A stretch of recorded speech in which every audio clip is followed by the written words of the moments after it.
આજે વડોદરા મહાનગરપાલિકાની વડી કચેરી ખાતે રિવ્યુ બેઠક મળી. આ રિવ્યુ બેઠક મ્યુનિસિપલ કમિશનર અરુણ મહેશ બાબુની અધ્યક્ષતામાં મળી. અધિકારીઓને ત્વરિત કામ થાય તે માટે સૂચન કરવામાં આવ્યા. હાલ અત્યારે સમસ્યા જો કોઈ હોય તો વડોદરા શહેરમાં એક જ સમસ્યા છે અને રોડ રસ્તાની.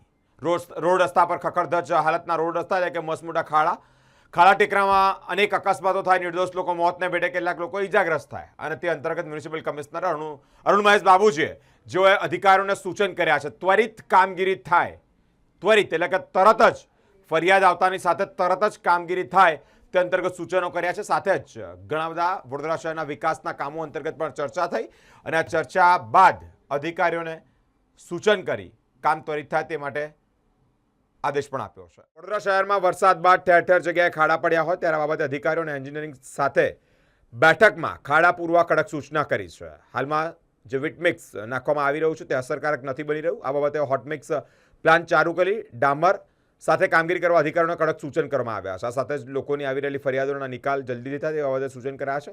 ખાસ કરીને 24 કલાકમાં ફરિયાદ દૂર થાય તે પ્રકારની કાર્યવાહી કરવા પણ સૂચન કરવામાં આવ્યા છે. પબ્લિકના કામ યોગ્ય રીતે થાય છે કે કેમ તે બાબતે નાગરિકોને ફોન કરી પાલિકા દ્વારા રિવ્યુ લેવામાં આવ્યા છે. આઈટી ડિપાર્ટમેન્ટને સૂચના પણ આપી છે. ડ્રેનેજની સફાઈ માટે વધુ સફાઈ સેવકો આગામી દિવસોમાં લેવામાં આવશે. રોગચાળા બાબતે પણ અધિકારીઓને સૂચન આપી યોગ્ય કાર્યવાહી બાબતે જણાવ્યું છે. આવનારા દિવસોમાં આવી રહેલા દશામાં અને ગણેશ વિસર્જનના ઉત્સવને ધ્યાનમાં રાખી પદાધિકારીઓ અને વોર્ડ ઓફિસર સાથે ચર્ચા કરી તમામ સુવિધાઓ ઊભી કરવા માટે કમિશનર અરુણ મહેશ બાબુએ જણાવ્યું છે. આજે પાલિકામાં જે મીટિંગ કરી હતી, આજે અમે રૂટીન ક્લાસરૂમ ઓફિસર્સની મીટિંગ સાથે સાથે તમામ વોર્ડના ડેપ્યુટી એન્જિનિયર્સને પણ અમે બોલાવ્યા હતા. ખાસ કરીને ત્રણ મેજર મુદ્દા હતી. સૌથી પહેલાં અત્યારે જે સિટીની અંદર જે ખાડાઓ પુરાઈ રહ્યા છે એની અંદર ગુણવત્તાપૂર્વક કામ થવા માટે અમે એમને સૂચના આપી છે. જે રીતનું રેન્ડમ ફિલ્ડ વિઝિટ્સ દરમિયાન અમે એવું જોવા મળ્યું કે જે કામગીરી કરી રહ્યા છે વેટમિક્સ નાખીને એ કામગીરી અસરકારક નથી એ જોવા મળી હતી. એટલે તમામ ડીઝને અમે કોશન કર્યું છે કે તમામ પ્રાઇવેટ પ્લાન્ટ હોય, આપણા હોટમિક્સ પ્લાન્ટ હોય એ બધું ચાલુ કરીને, વરસાદ હતી નેચરલી એટલે હોટમિક્સ પ્લાન્ટ ચાલુ નહોતો, બંધ હતો, પણ હવેથી આપણે હોટમિક્સ પ્લાન્ટ ચાલુ કરવા માટે સૂચના આપી છે રોડ ડિપાર્ટમેન્ટને, જેથી કરીને આવનારા દિવસોમાં પોટહોલ મિક્સર્સ જે અત્યારે ભરી રહ્યા છે એ ગુણવત્તાપૂર્વક કામ કરવા માટે એમને સૂચના આપી છે. હાલ જે કામગીરી કરી રહ્યા છે એ બહુ સંતોષકારક કામ નથી, એટલા માટે એને સુધારવા માટે આજે તમામ ડીઈઝને અમે સૂચના આપી છે. અમારા ફિલ્ડ વિઝિટ દરમિયાન ડેપ્યુટી કમિશનર્સની ફિલ્ડ વિઝિટ દરમિયાન આ જોવા મળી છે. સાથે સાથ જે પબ્લિક ગ્રીવેન્સીસ છે, અમારા વડોદરા શહેરની અંદર લગભગ મહિનામાં 40,000 થી 50,000 પબ્લિક ગ્રીવેન્સીસ હોય છે વોર્ડ વાઇઝ, ઝોન વાઇઝ. એમાં મોટાભાગમાં લોકોની સેટિસ્ફેક્શન લેવલમાં કામ નિકાલ થવું જોઈએ એ બાબતનું સૂચના પણ આપવામાં આવી છે ડીઈઝને. અત્યારે એ લોકોનો નિકાલ કરવાની જે પદ્ધતિ છે, એપ્રોક્સિમેટલી દરેક વોર્ડમાં 500 થી 1000 કમ્પ્લેન્ટ આવતું હોય છે અને એ નિકાલ કરતાં વધુ નવું કમ્પ્લેન્ટ્સ પણ આવે છે. એટલે 24 કલાકમાં નિકાલ કરવાનું જે સૂચના છે એ સાથે સાથે વિધિન અઠવાડિયાની અંદર સિક્વન્સમાં અમે ટોકન નંબર ઇસ્યુ કરીને રિઝોલ્વ કરતા હોય છે. પણ એમાં પ્રાધાન્યતા આપવા માટે એમને કીધું છે કે તમામ ડીઈઝને આજે સૂચના આપવામાં આવી છે કે પબ્લિક ગ્રીવેન્સીસ, ખાસ કરીને ડ્રેનેજ, પાણી, સ્ટ્રીટ લાઇટ, રોડ પેચવર્ક અને પોટહોલ્સ, સ્ટ્રીટ લાઇટ અને સફાઈ, આ મેજર 6-7 કેટેગરી ઓફ કમ્પ્લેન્ટ છે. એના ઉપર વધારે ભાર મૂકવા માટે કીધું છે. ખાસ કરીને ઈસ્ટ ઝોન અને વેસ્ટ ઝોનમાં, ઈસ્ટ ઝોનમાં 3 વોર્ડ અને વેસ્ટ ઝોનમાં 2 વોર્ડમાં વધારે પેન્ડન્સી હતી. એમને પણ આજે તાકીદ આપી છે કે નેક્સ્ટ અઠવાડિયામાં કામગીરી પૂરું કરવાનું કીધું છે.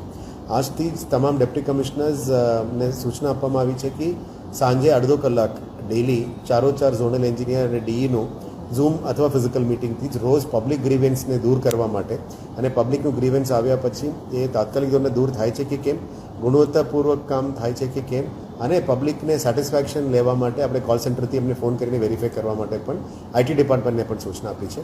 દરેક ડીઈ વાઇઝ 20 અમે કોલ સેન્ટરમાંથી 20 લોકોને પણ અમે હવે એબ્ઝોર્બ કર્યા છે, જેથી કરીને રોજ સવારે એમનું કામ એક જ રહેશે કે તમામ ડીઈને આજને એમની લોગિનમાં કેટલા કમ્પ્લેન્ટ્સ છે એ સૂચવવી અને સાંજે એમાંથી કેટલા કમ્પ્લેન્ટ્સ નિકાલ થઈ છે અને આ નિકાલ થયા કમ્પ્લેન્ટ્સમાં પબ્લિકનું ફીડબેક લેવાનું કે ગુણવત્તાપૂર્વક કામ થયું છે કે કેમ, એ બાબતનું નવું એક પહેલ અમે શરૂ કરવાના છે. કારણ કે ઓવરઓલ રાજ્ય સરકારમાં પણ વડોદરા કોર્પોરેશનની ઇમેજ પણ વધે, પબ્લિકમાં સેટિસ્ફેક્શન લેવલ પણ વધે અને સાથે સાથ આપણા ગુણવત્તાપૂર્વક કામ પણ થાય એ બાબતમાં અત્યારે આજે ડીઈસ, એક્સીએમ્સ, ડેપ્યુટી કમિશનર્સ, એએમસીને સૂચના આપી છે.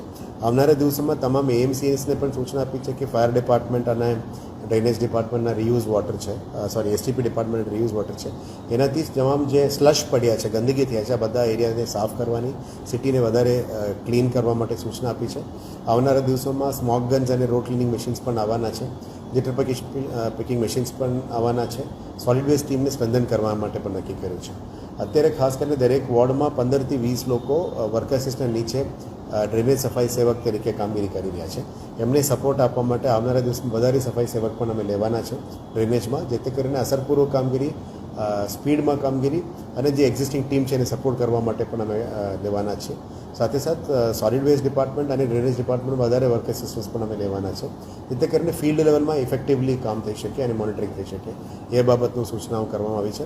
સાથે સાથ રોગચાળા ના વધે એટલા માટે બધાનું હેલ્થ ડિપાર્ટમેન્ટ દ્વારા પ્રિવેન્ટિવ મિકેનિઝમ અને પ્રિવેન્ટિવ કામગીરી કરવા માટે કીધું છે. તમામ urban health centres, PHC, zone wise જે ડેપ્ટી એમઓએ છે, બધા બહુ સરસ કામગીરી કરી રહ્યા છે. પણ રોગચાળા ના વધે એના માટે પ્રિવેન્ટિવમાં એન્ટીમેલેરિયલ એક્ટિવિટીઝ બધું કરવાનું પણ કીધું છે.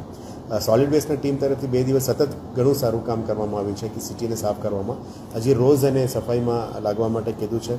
જે પણ કેચપિટ્સમાં પણ ડ્રેનેજ ટીમ કરી રહ્યા છે એનું પણ ક્લિનિંગમાં સફાઈ મિત્રો આપણે જોડી રહ્યા છે. એટલે ખુશીની વાત છે કે આ ટીમ તરીકે કામગીરી કરવામાં આવી રહ્યા છે. પણ જે મેજર આપણા સિટીમાં અત્યારે ઇસ્યુ છે પોટહોલ્સ, આ પોટહોલ્સ ઉપર આવનારા 10 દિવસ કન્ટિન્યુઅસ ફોકસ રહેશે. દરેક ઝોનમાં પણ અમારા હોટમિક્સ પ્લાન્ટ્સમાં, પ્રાઇવેટ હોટમિક્સ પ્લાન્ટ્સમાંથી પણ સપ્લાય લેવાનું કીધું છે, જેથી કરીને દરેક ઝોનમાં એટલીસ્ટ 40 to 50 ટ્રક્સ રોજ આવે તો જ આ પોટહોલ્સ બધું અમે ભરી શકીએ છીએ. એટલે ઓલમોસ્ટ રિક્વાયરમેન્ટ પ્રમાણે 1000+ એમટીનું રિક્વાયરમેન્ટ અત્યારે છે. અમે 2000 એમટી માટે પ્લાનિંગ કરી રહ્યા છીએ, જેથી કરીને પોટહોલ મિક્સર સાથે સાથે રીસર્ફેસિંગનું પણ કદાચ જરૂરત પડે તો એ પણ પહોંચી વળવા માટે કામગીરી કરીશું. આવતીકાલથી ફિલ્ડ વિઝિટમાં પણ જઈશું, એટલે આના ઉપર ફોકસ છે. અને આવનારા દિવસોમાં ગણેશ વિસર્જન અને દશામા ફેસ્ટિવલ પણ આવી રહ્યા છે. એ બાબતમાં પણ આજે એન્જિનિયર્સને સૂચના આપવામાં આવી છે કે એની જે રિક્વાયરમેન્ટ છે વોર્ડ લેવલમાં સ્થાનિક કાઉન્સિલર્સની ચૂંટેલા પદાધિકારીઓ સાથે પણ સંકલન કરીને જે રિક્વાયરમેન્ટ છે એને પ્રમાણે કરી આપવા માટે કીધું છે. અને હવે જે દબાણ દૂર કરવાનું અને રોડ બનાવવાનું કામગીરી છે, આમાં પણ ટાઉન પ્લાનિંગ ડિપાર્ટમેન્ટને પણ એમને સાથે મળીને જે રોડ માર્કિંગ છે એ બધા કરી આપવા માટે કીધું છે. આવનારા દિવસોમાં આશા રાખી કે વહેલા તકે આ ચોમાસાની પછીનું જે રિપેર વર્ક્સ છે એના ઉપર ફોકસ કરીશું. અને આ વખતથી આપ જાણો છો કે બાકી શહેરના કમ્પેરિઝનમાં વડોદરામાં ડેમેજીસ ઓછું છે. એટલે કારણ કે અમે સ્ટોર્મ વોટર ડ્રેનેજમાં કામમાં વધારે ફોકસ કર્યા હતા. મોટાભાગમાં પાણી હવે નીકળી ગયું છે. જે નવું આવેલા ઓજી વિસ્તાર માટે હવેથી અમે વિકાસ કામો શરૂ કરીશું ટૂંકા સમયમાં. આચારસંહિતા પછી નવું રોડ, સ્ટોર્મ વોટર ડ્રેનેજ રેન્જ બજાવ ઓજી વિસ્તાર માટે પ્લાનિંગ જે કર્યું છે એ હવે ફિલ્ડમાં કામગીરી શરૂ કરવાનું પણ નક્કી કર્યું છે. સર, જે વરસાદની કામગીરી કરી રહ્યા છો, મટીરિયલ્સ મંગાવી રહ્યા છો, એ કોઈ એજન્સી પાસે તમે ચેકિંગ કરાવવાનું ત્યારે સારી ગુણવત્તાવાળું છે? એ જ આજે મુદ્દા હતી કે જે મટીરિયલ મંગાવવામાં આવી રહ્યા છે, પ્લાન્ટની બહાર પડેલા મટીરિયલ લાવવામાં એવું કંઈ ફરિયાદ મળી છે એના ઉપર ચેક કરવા માટે પણ કીધું છે. ચારો ડેપ્ટી કમિશનર્સને પણ સત્તા આપવામાં આવી છે કે એવા ગુણવત્તાપૂર્વક સારા ગુણવત્તા વગરનું મટીરિયલ લાવો તો એના ઉપર પણ કડક કાર્યવાહી કરવા માટે પણ કીધું છે. અને જે ARCs પાસ કરવાનું છે આવનારા દિવસોમાં સ્ટેન્ડિંગ કમિટીમાં પાસ કર્યા પછી આ તમામ FDR કામ ફિલ્ડમાં શરૂ કરવામાં આવશે.